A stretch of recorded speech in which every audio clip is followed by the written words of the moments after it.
You're about to dive headfirst into the thrilling world of Formula One racing. Picture the deafening roar of the engines, the smell of burning rubber, and the buzz of high-speed competition. Today, we're unraveling the intricacies of this adrenaline-fueled sport, delving into the journey of a rookie driver, the relentless competition, and the vital role of team dynamics in the pit lane. Fasten your seatbelts, folks, for an exhilarating ride into the high-octane world of F1.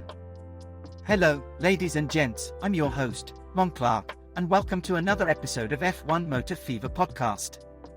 I remember as a young lad, the excitement and anticipation of watching Formula One races on the telly, the sense of awe as these machines and their drivers defied speed and gravity.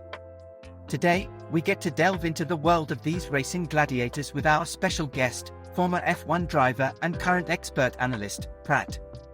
Welcome, Pratt. You've been in the driver's seat, experienced the highs and lows. Can you give us an insider's perspective on what it's like to be a rookie in Formula One?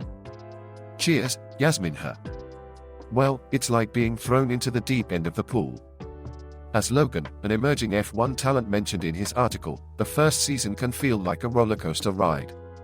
But as you start to find your footing, you see the progress, you see the fruits of your hard graft starting to materialize.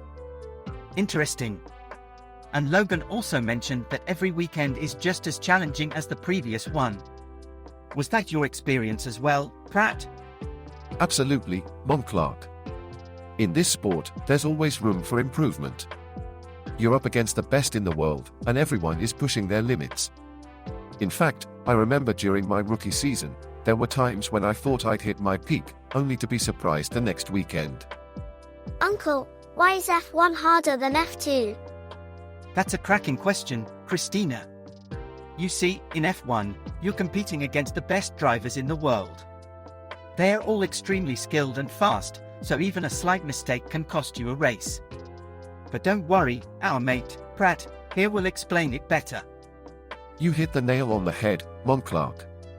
Now, Christina, think of it like this.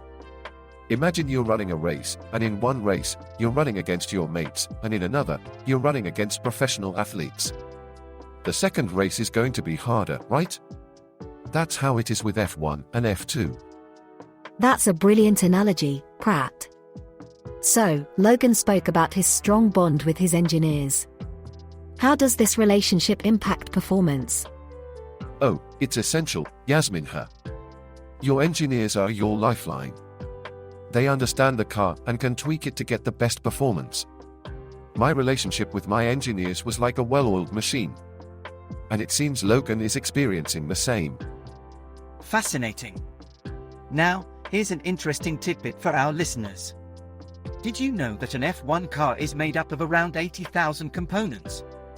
And if assembled 99.9% correctly, it would still start the race with about 80 things wrong.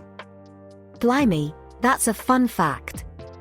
Pratt, Logan also talks about his relationship with his teammate, Alex. He says they get along extremely well. Is that common among F1 teammates?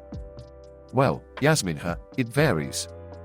Some teammates get along well, while others have fierce rivalries. But a good relationship can definitely enhance performance. Absolutely, Pratt. Now, here's another tidbit for our listeners. Did you know that the safety car was first introduced in Formula One at the 1973 Canadian Grand Prix? That's interesting, Mon Clark. Now, Pratt, let's stir things up a bit. Do you think Formula One is losing its competitive edge with the dominance of a few top teams and drivers? Well, Yasminha, that's a tough question. There's no denying that a few teams have dominated, but that's not necessarily a bad thing. It pushes other teams to innovate and compete harder. I disagree, Pratt. I think it makes the sport less exciting. The outcomes become predictable. But isn't that the nature of any sport, Mitchell? There are always dominant teams and players, but it doesn't take away from the excitement. Okay, folks, let's not get too heated. Everyone has their own opinions. Let's move on. Can I just say, I heard that F1 cars can drive upside down in a tunnel at high speed because of their aerodynamic design. Is that true, Pratt? Well, Marshall, that's a common myth, but it's not entirely accurate. Switching gears a bit, let's discuss a trending topic: the push for more sustainable practices in F1. Any thoughts on that, Pratt? Absolutely, Yasmin Her. It's a crucial topic and I'm glad F1 is taking steps towards it. Can I lighten the mood with a joke? Why don't F1 drivers ever tell secrets? Because they can't keep anything under wraps. Ha ha ha, good one, Fleming. Now, Pratt, could you revisit the topic of team dynamics in F1? Sure, Mom Clark. Team dynamics is all about trust and understanding. Each member plays a critical role, and their collective effort determines the outcome. Absolutely. Well, folks, we've had a thrilling ride today, discussing the world of F1, its challenges, triumphs, and intricacies. I want to thank Pratt for his insightful comments. Yes, thank you, Pratt, and thanks to our listeners for tuning in. Remember to hit that like button, subscribe to our channel, and share this podcast with your mates. Until next time, this is Mon Clark, signing off from F1 Motor Fever Podcast. Keep the engine running and the spirit high.